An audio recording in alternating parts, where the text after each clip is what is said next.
Hello and welcome back to Suspended Fanimation. I am your host, Dennis Bethalkis, and this is Project Blue Book, Season 1, Episode 8, War Games.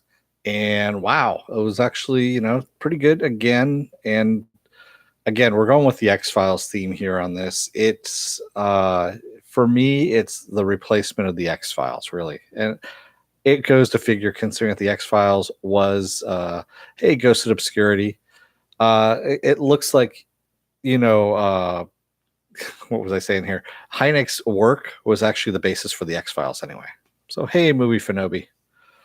So, yeah, it's some really good stuff. And before I get started here, I am going to say, spoiler alert, if you haven't seen the episode, go and watch the episode. This will be a video later on. You can come on back. You can comment down in the comment section, like, subscribe, all that kind of good stuff. Thank you, Viking Bitch, who I know is asleep right now. So, let's get started here, shall we?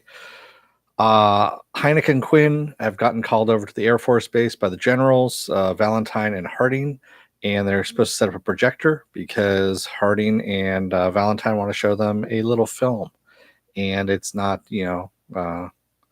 X-rated or anything like that. In the meantime, we see Donna's husband come over to the Hynek's house and ask Mimi if she's seen Donna. And Donna's, Mimi's like, no, not since she brought over some cookies the other night. And, that was about it. And I guess he's been off on a trip. So he says, you know how it is, with Alan being gone all the time. So he just wanted to know what was going on with her. In the meantime, the film, that the generals have brought shows a training exercise.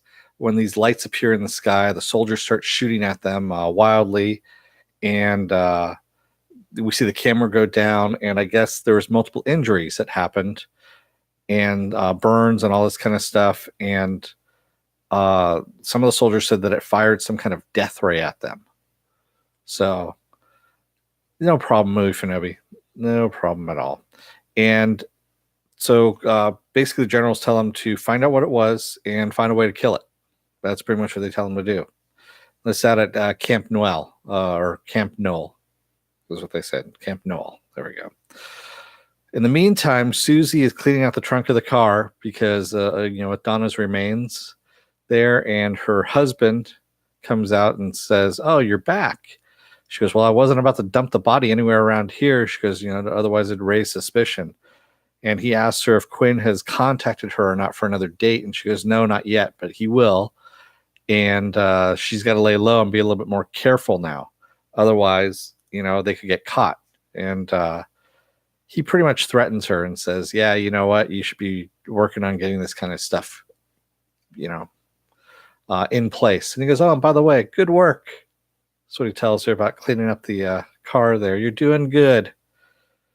Just being an asshole. So I'm having a feeling that her husband, in quotation marks there, is going to be the next one to die. And yeah, it's going to be a pretty gruesome death. And I have a feeling that it's going to be Mimi who's the one that kills him by accident or otherwise. It's going to be something that gets set up by Susie, is what I'm thinking here. Excuse me. So Hynek and Quinn go over and start questioning the soldiers in a group, and they're arguing with each other about what they've seen, and they're talking over each other, and they're almost getting into a fight.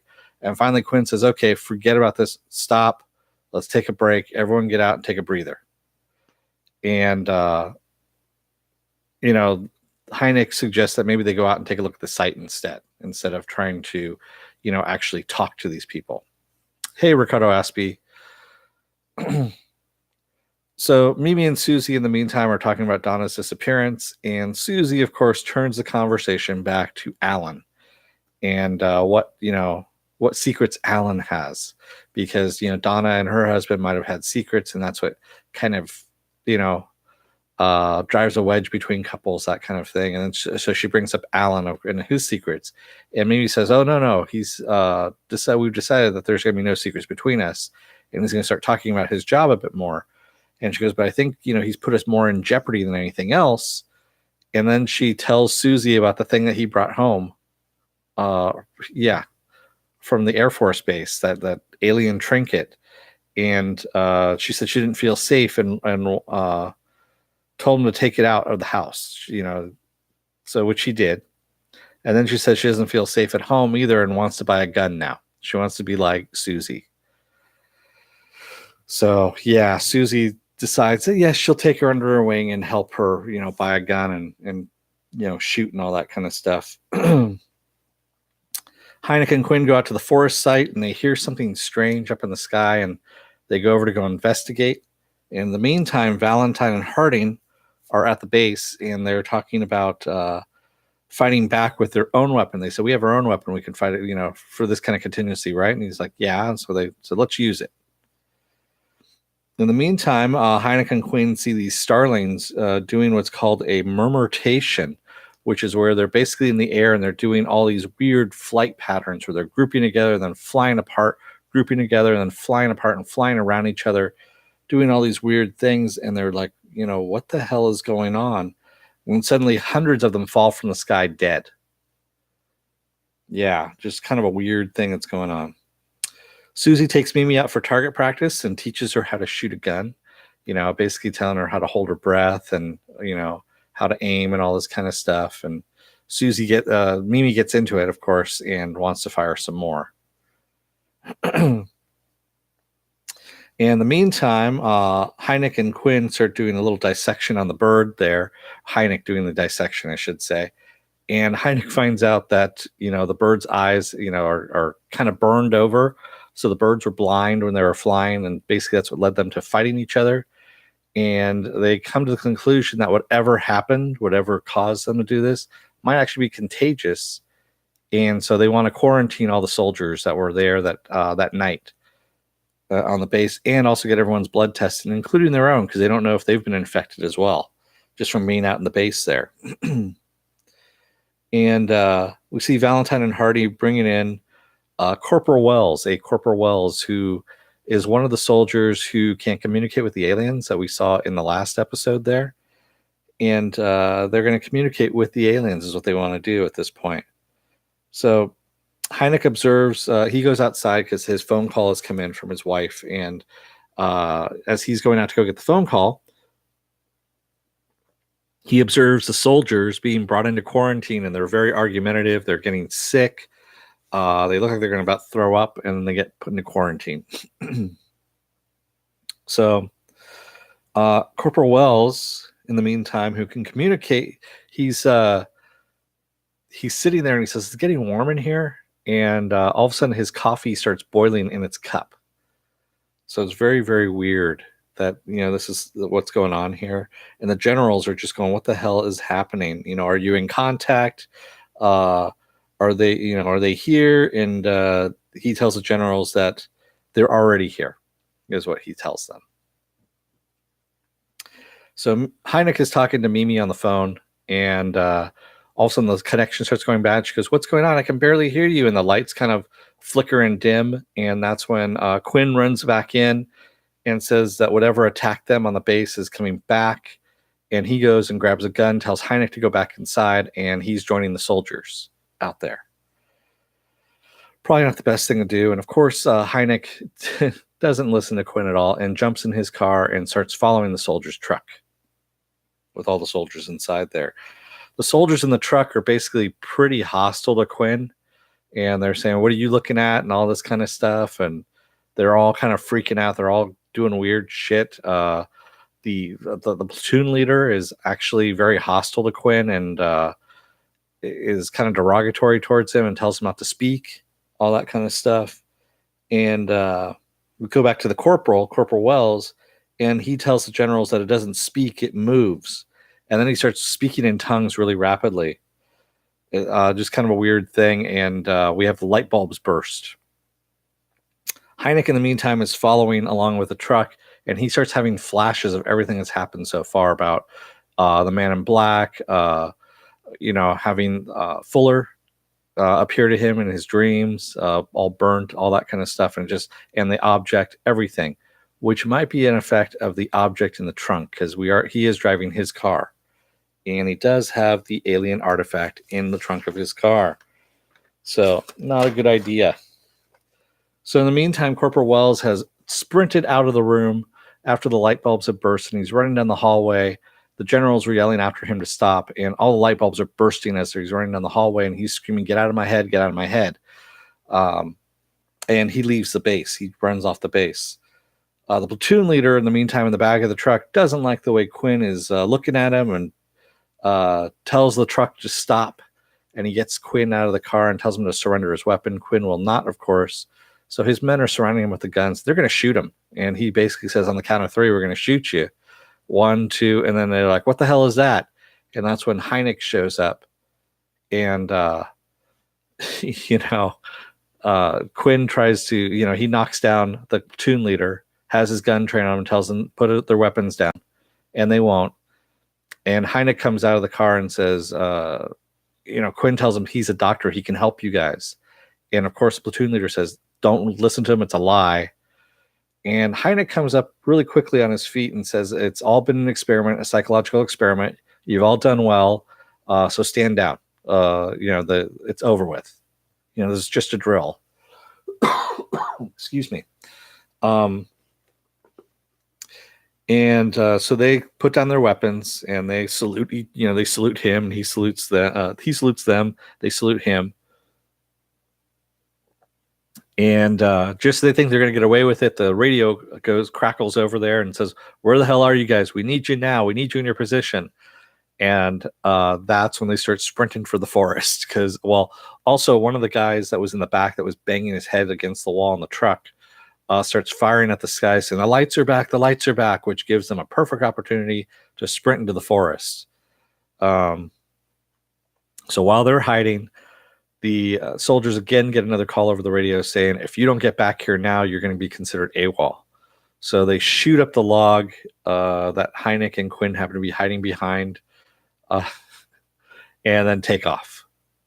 So in the meantime, Hynek and Quinn get back in Hynek's car. They're traveling down the road, and they're talking about what the hell just happened, and that how they think it's a psychological experiment that's happened, and that's why the soldiers are acting all hostile and everything. When all of a sudden, Corporal Wells just walks out right into the middle of the road in front of them, and Hynek almost hits him. So they get him into the car, and Hynek's trying to question him while, excuse me, while Quinn is driving, and basically Wells is saying, get out of my head, get out of my head. His head starts hurting him more, and Hynek's trying to tell him that everything's fine, and Wells like, it's here, and he reaches into the trunk from the back seat there, pulls out the alien artifact, which Quinn now knows that Hynek had taken. Which is not a good thing. Excuse me. And Quinn slams on the brakes because, of course, everyone's acting really crazy. And what happens? But Wells jumps out of the car with the alien artifact in his hand and takes off.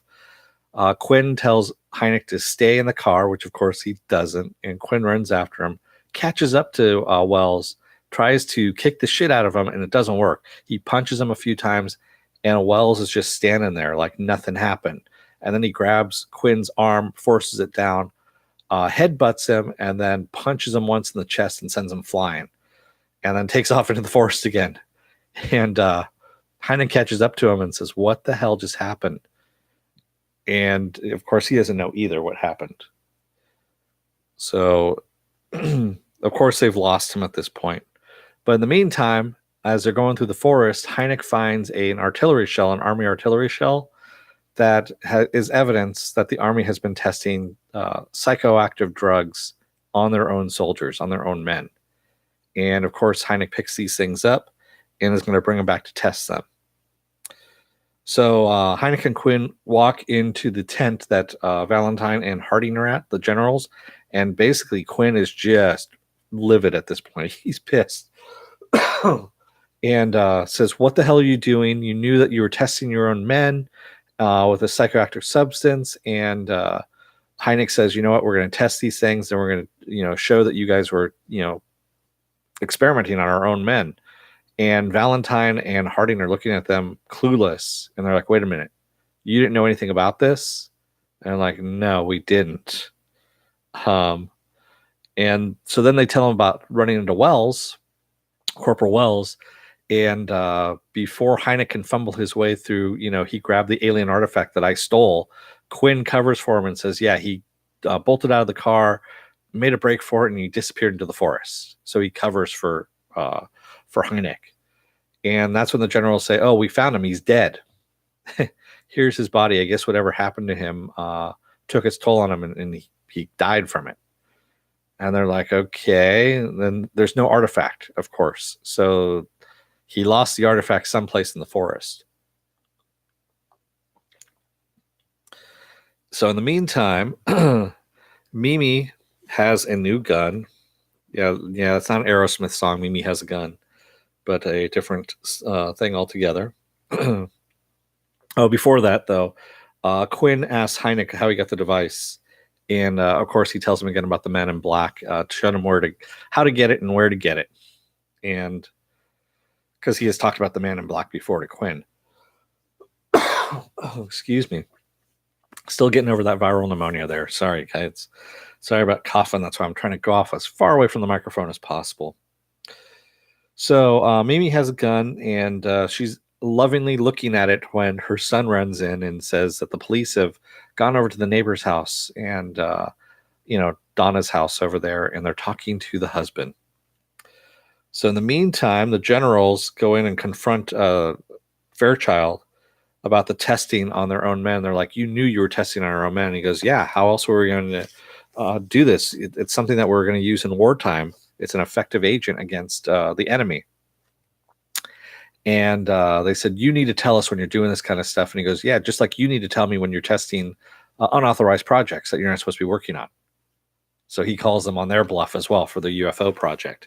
And he says, no more unauthorized projects. Everything goes through me.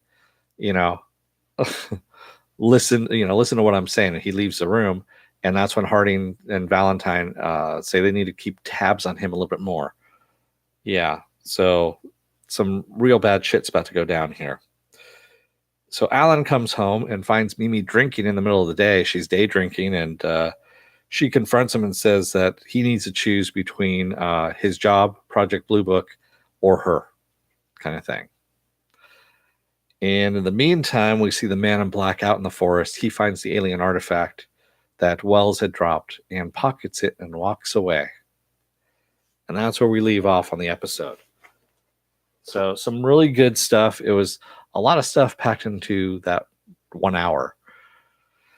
And again, like I said, very X-Files, some really good, dun dun dun, exactly, Ghosted Obscurity. So some good stuff.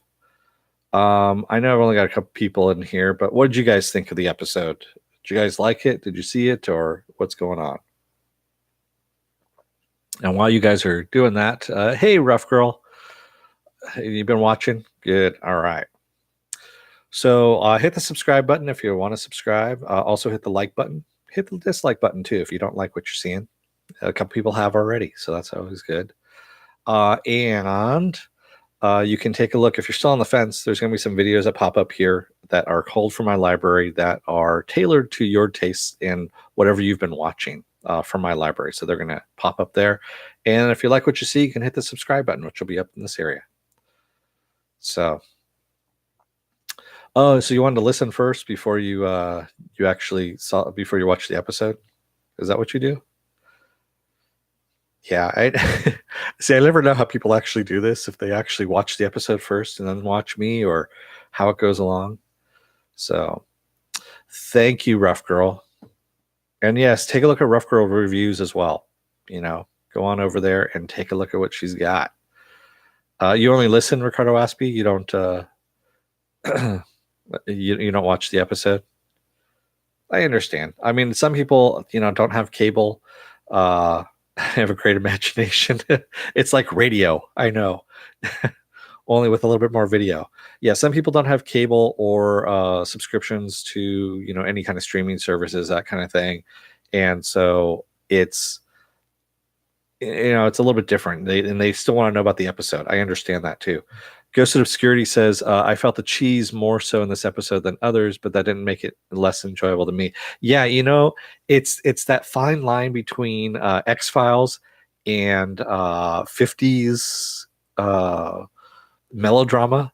of a sci-fi melodrama, which I kind of like. I like this kind of thing that they're doing.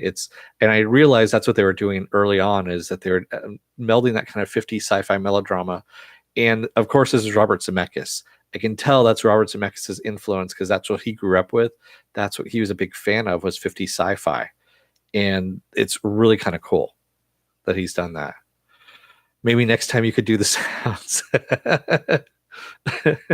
I already do coughing sounds. I mean, that's right there. This is better than Cliff Notes, what Rough Girl Review says. This had the Warehouses 13 and X-Files feel. Yeah, it does. But yeah, it does. Like I said, it also has that 50s sci-fi kind of feel. God, I'm trying to liken it to what every episode is different. And for a while there, it felt like they were actually going to go into a rhythm, and then they broke that rhythm.